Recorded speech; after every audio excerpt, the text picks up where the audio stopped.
Située à 15 km des principales zones de résidence du district de Liaojiang, cette centrale énergétique a deux immenses chaudières qui fournissent le chauffage à près de 200 000 résidents.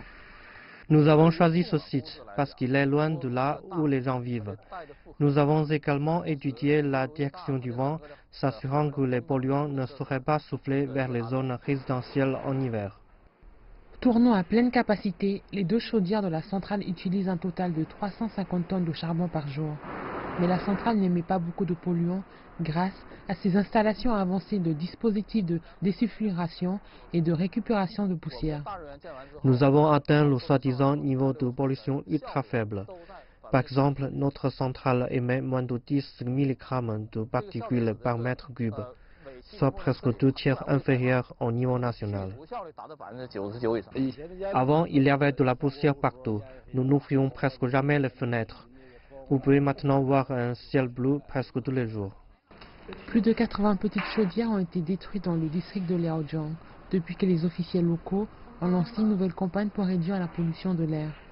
La Chine prévoit de mettre en placard d'ici 2018 environ un demi-million de vieilles chaudières à charbon. Les chaudières à gaz remplaceront les nombreuses vieilles chaudières. Mais cette décision ne convient peut-être pas aux villes du nord-est de la Chine. Le chauffage au gaz naturel n'est pas la meilleure option ici en raison du problème de l'approvisionnement régulier, notamment durant les heures de pointe.